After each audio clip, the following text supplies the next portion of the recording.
আমরা এখন নবদ্বীপের উদ্দেশ্যে রওনা দিয়েছি। ঘড়িতে এখন বাজে রাত্রি 2:15। নবদ্বীপের এই রাস উৎসব অনেক প্রাচীন।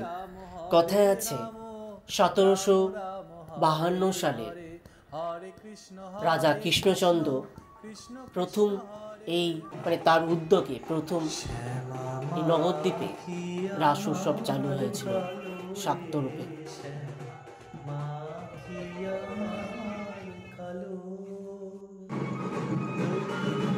রাজা কৃষ্ণচন্দ্রের উদ্যোগে বা সাহায্যে যে প্রথম রাস উৎসব চালু হয়েছিল নবদ্বীপে, এর মূল কারণ হচ্ছে রাজা কৃষ্ণচন্দ্র চেয়েছিল শান্তিপুরের রাস উৎসব নিয়ে যে এত প্রভাব কমানোর উদ্দেশ্যই এই রাস উৎসব প্রথম চালু করা হয়েছিল নবদ্বীপে।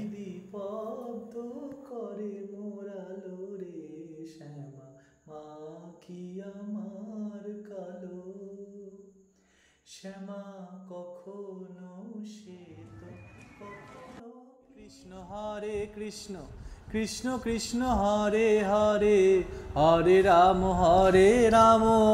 রাম রাম হরে হরে হরে কৃষ্ণ কৃষ্ণ কৃষ্ণ হরে হরে হরে রাম রাম রাম হরে হরে হরে কৃষ্ণ কৃষ্ণ কৃষ্ণ হরে হরে হরে রাম রাম রাম হরে